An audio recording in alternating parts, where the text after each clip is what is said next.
I'm taking a look at another figure from the Star Wars The Black Series figure line. Is number 24, Snowtrooper Commander. Now this figure, is pretty interesting, for a number of reasons, and I'll actually get into the reason right away, which I'll expand on later on in this review. But basically, the reason it's kind of interesting is, I know this will surprise some people, it will surprise more the casual fans than the, hardcore collectors, I guess, but this is actually first ever released figure, and I know that right away is going to sound bonkers to some people, because people will say, we've had Snowtrooper figures before, and yes, that's true, but we've never actually had the Snowtrooper Commander, and they do actually appear in Empire Strikes Back very briefly. If you remember the scene where General Veers is talking to the Snowtrooper, I can't remember what his exact line is, but something about getting ready to blow up the shield generator or something. He says it while in the AT-AT to a Snowtrooper. That's a Snowtrooper Commander. So they appear very briefly on screen, but we've never actually had the Snowtrooper Commander as a figure. We've just had the regular Snowtroopers for a long time, and of course this is also going to bring up another thing, what are the differences between the two? So that's why it's interesting. So even though it doesn't seem likely, this is actually a first ever released figure. We've never had a Snowtrooper Commander before. So there's a fun fact for you. So getting right into the review itself, this is the packaging. Up here you can see, as I said, it's number 24, Snowtrooper Commander. Nice image there. On the back of the packaging it has a description as well as a nice piece of black and white concept art. A nice black and white piece of art. I'm not sure if it's concept art. It's definitely not based on a scene from the movie like some of the packaging designs there. And the description for the figure reads, Imperial Snowtrooper commanders unleash the full force of their weapons and troopers on the Rebel Alliance's base on the ice planet Hoth.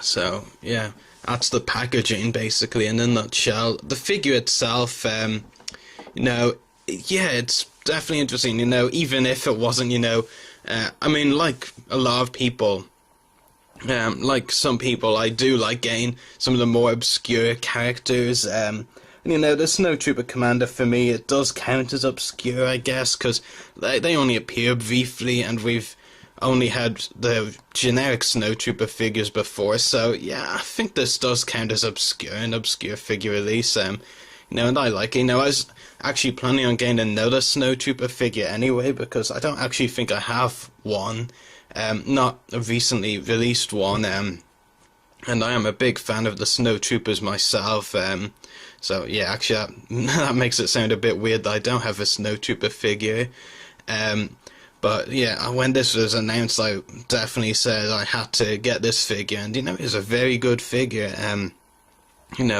which I'll talk about as well. There's a lot that's very good with it. Detail wise, I will do a close up, of course. So there's a close up on the helmet design, which is pretty cool. I do like the helmet design. I think it's a little bit different from the regular Snowtrooper helmet design. I mean, I wish I had a Snowtrooper figure to show that, but hopefully this image does the job, showing the comparison between the two designs. Yeah, the details on it are pretty good. There's not really a lot you can say about the helmet. They haven't, made any messes or, botched it up in any way, so that's good, of course, but yeah, nothing really too amazing about it, just that it looks really good. I don't have any problems with the details there. I believe also some of these logos on the Snowtrooper's chest plate, like the rank insignias, I believe a couple of them might be different from your regular Snowtrooper as well. Yeah, so pretty interesting details. A nice camera down there. Yeah, very nicely detailed. Kind of a bit hard in feel. Which is interesting. It's pretty cool. Got a belt there as well. Some more details on the back there, and you also have a holster down there, which I will bring up again in a minute or two. Yeah, so the details, like I said, there's not really anything, that goes wow about it. There's a few things that you can use to tell the differences between the Snowtrooper Commander and a regular Snowtrooper figure, but yeah, it's not really a lot to, be overjoyed with, detail-wise. Is pretty simplistic, a little, not as simplistic as the generic Snowtrooper, because there are a few extra details like the, like I said, these kind of details, the markings, but yeah, nothing really, nothing really wow factor wise, just that, Hasbro have actually captured the look of it pretty precisely, but considering, like I said, the details aren't anything crazy or out of the ordinary, it would be pretty bad if they didn't get those details right. But yeah, as for the accessories, you do get a couple of nice accessories with it. I'll start off with the smaller of the two blasters and less cool one, and I'm looking forward to saying what's cool about the other one. So you got this blaster right here, which is pretty cool. It's a small blaster. I believe it's the DL44 pistol. Yeah, it's pretty cool. Yeah, kind of has a, I think, small sniper scope there. Could be wrong. It kind of looks like it could pass for a sniper scope, but yeah. And I did actually mention the holster. Yeah, you can actually fit this pistol in. Yeah, does look pretty good actually holstered in. I mean, it is the pistol, of course, so, it would be more likely to be in the holster, and when in battle, you'd probably be more likely to use this weapon, which has some real cool features about it, actually. It is the E11 blaster, and what's actually really cool about it is it's not your generic weapon that they've just sculpted it, to go with the figure. It's actually articulated in its own way. One, you can actually put in a few positions, like, for example, you can change it like that. Basically, I think that actually inadvertently kind of proves my point. It is articulated, like, you have these pieces that, can be used to pose the weapon in various ways. Just wish they didn't fall apart on me. That is actually extremely awkward. Okay, that's fixed a little bit. Yeah, but you can basically pose it in various positions. Like, I don't want to mess it up again, so I'm just gonna pose like this without actually attaching them. You could basically have that underneath that part of the a rifle like that, which does look pretty cool. You can also bend it back as well for an alternate look. You can also, because the end piece, I believe, is meant to be the rifle cartridge or something, I'm not sure. You can also pose that in a few different positions as well, and if you also want, you can actually take it off, and I think I demonstrated that all too well by mistake. Definitely not on purpose, that. Yeah, that was pretty awkward, I'll say that, but yeah, when it's not, falling apart on you, it is actually a very cool idea, the articulated weapon. I actually really like that Hasbro did that, it's pretty cool. I mean, I don't think they've done that a lot, have the weapons be articulated, but it is pretty cool, like I said, when it's not falling apart on me.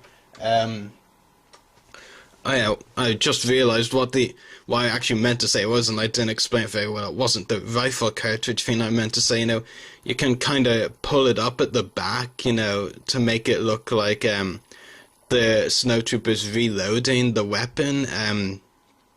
That's what I meant to say it was, but yeah, which is pretty cool. I mean, it does give you a few different poses with the gun, which is actually pretty interesting. So yeah, that's the accessories that come with the figure, and of course still keeping the pistol holster there. So the details and accessories are fine. What about the articulation? We've got a ball jointed head, ball hinged shoulders and elbows, swivel forearms, not swivel wrists, a ball jointed waist, swivel hips, ball hinged knees and ball hinged ankles. So yeah, it is pretty much a perfect figure articulation wise. You even got a ball jointed waist, which we don't get that often anymore. Yeah, so the articulation, not really much to complain about. I guess if you wanted to stretch a complaint, you could complain that it's swivel forearms and not swivel wrists, but Now that would be a very minor complaint. I mean, the swivel forearms aren't really that much worse than swivel wrists, and to me they're actually not any worse, to be honest. But yeah, so the figure I think is actually perfect. I think it's a perfect 10 out of 10. I mean, yes, it's a bit plain, and it would be a bit awkward if they did make some bad mistakes on it, but, you know, gotta rate the figure for how it really is, you know, rather than just say it's, you know, it's plain. So, you know, it is a perfect figure for me. I have no complaints with it. The detail is fine, really good. Yeah, it's really cool.